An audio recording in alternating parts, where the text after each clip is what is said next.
उत्तर प्रदेश के मुख्यमंत्री योगी आदित्यनाथ ने महाकुंभ में मची भगदड़ में कई लोगों के घायल होने पर गहरा दुख व्यक्त किया। साथ ही श्रद्धालुओं से अपील किया कि वे शासन प्रशासन के द्वारा बनाई गई व्यवस्था के अनुसार चलें और अफवाहों से बचें। प्रयागराज महाकुंभ में श्रद्धालुजनों की भारी भीड़ है। लगभग 8 से 10 करोड़ श्रद्धालु इस समय प्रयागराज के अंदर मौजूद है। कल भी 5.5 करोड़ श्रद्धालुजनों ने महाकुंभ का स्नान किया था।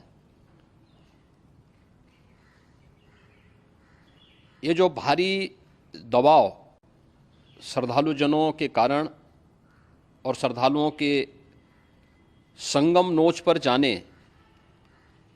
के कारण वहाँ पर एक बना हुआ है, लेकिन पूरा प्रशासन मौके पे वहाँ मौजूद है।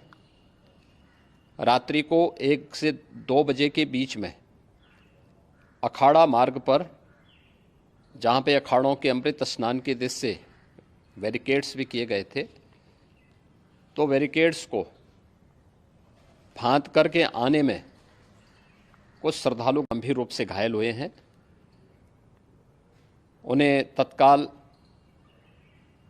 हॉस्पिटल में पहुंचा करके उपचार आदि की व्यवस्था उनके लिए की गई है। उनमें से कुछ श्रद्धालु गंभीर रूप से घायल हैं। लगातार प्रशासन स्थानीय स्तर पर श्रद्धालुओं की सकुशल स्नान कराने के दृष्टि से रात्रि को कल सायंकाल 6:30-7 बजे से ही मौनी अमावस्या का मुहूर्त प्रारंभ होने के बाद से ही लगातार लगा हुआ है। प्रयागराज में महाकुंभ में श्रद्धालुजनों के सकुशल स्नान करने, अमृत स्नान के लिए देश भर से आए हुए श्रद्धालुजनों की व्यवस्था के लिए, उनके कुशल क्षेम के लिए आदरणीय प्रधानमंत्री जी का प्रातःकाल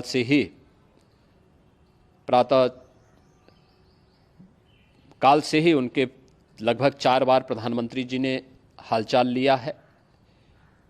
माननीय गृह मंत्री जी ने,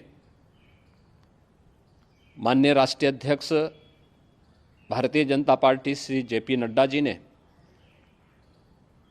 माननीय गृह मंत्री श्री अमित शाह जी ने भी, और प्रदेश की माननीय राज्यपाल श्रीमती आनंदीबेन पटेल जी ने भी लगातार जानकारी लेकर के सभी के कुशल क्षेम और सकुशल स्नान कराने के बारे में निरंतर रिपोर्ट ले रहे हैं।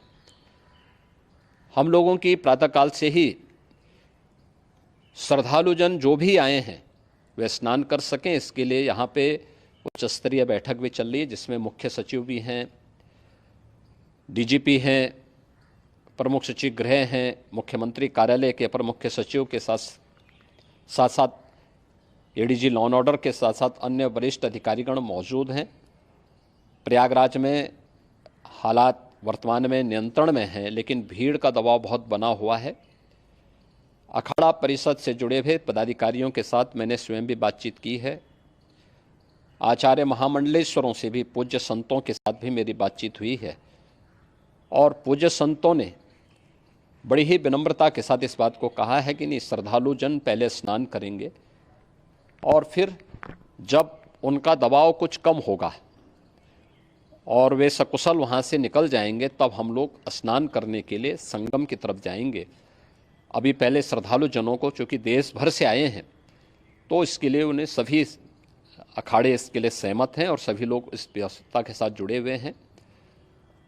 लगातार इस दिशा में हम लोगों का प्रयास है कि जो अब तक प्रातःकाल से ही आपने देखा होगा, कल मैंने बताया कि कल लगभग 5.5 करोड़ श्रद्धालु कल महाकुंभ का स्नान किए हैं, और आज प्रातःकाल तक लगभग 8:30 बजे तक 3 करोड़ से अधिक श्रद्धालु स्नान कर चुके हैं, और ये लगातार जारी है। लेकिन संगम नोच पर, अखाड़ा मार्ग पर, नागवासुकी मार्ग पर लगातार दबाव बना हुआ है, और वहाँ पर श्रद्धालुजनों की सुविधा के लिए भी हर प्रकार की वहाँ पर प्रशासन पूरी मुस्तैदी के साथ लगा हुआ है और इसीलिए मेरी अपील है पूरे प्रदेशवासियों से, पूरे देशवासियों से और सभी श्रद्धालुओं से भी, सभी पूज्य संतों से भी कि अफवाह पर कोई ध्यान न दें, संयम से काम लें।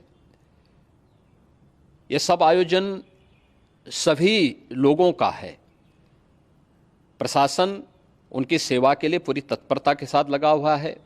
केंद्र और राज्य सरकार पूरी मजबूती के साथ वहाँ पर हर प्रकार का सहयोग करने के लिए तत्पर है। लेकिन कोई किसी अफवाह पे ध्यान न दें। कोई भी व्यक्ति नकारात्मक अफवाह फैलाने का प्रयास करेगा, उस प्रकार से नुकसान हो सकता है। और जहाँ पर हैं आप, लगभग 15 से 20 किलोमीटर के दायरे में अस्थायी घाट बनाए गए हैं, उसमें कहीं भी वे स्नान कर सकते हैं। आवश्यक नहीं कि संगम नोच की तरफ ही आएं, क्योंकि भीड़ देखते हुए खासतौर पर जो बुजुर्ग हैं, बच्चे हैं, श्वास के रोगी हैं, उनको लंबी दूरी तय नहीं करनी चाहिए और जहाँ पर हैं वहीं पर आराम से पहले स्थिर होकर के कार्य करें, वहाँ पर रह करके। और जो नज़दीक के घाट हैं, उसी नज़दीक के घाट में स्नान करेंगे। सब गंगा जी के ही घाट हैं और गंगा जी के इस घाट में वही पुण्य प्राप्त होगा। ये मौनी अमावस्या है। मौनी अमावस्या में स्नान का महत्व है। संगम में स्नान का दबाव बहुत ज़्यादा है, इसलिए सभी लोग अगर वहाँ पे इसमें अपना सहयोग करेंगे तो सकुशल हम सभी श्रद्धालु जनों को वहाँ पर स्नान करने में सफल होंगे और फिर इसके उपरांत अमृत स्नान के लिए पूज्य संतों से भी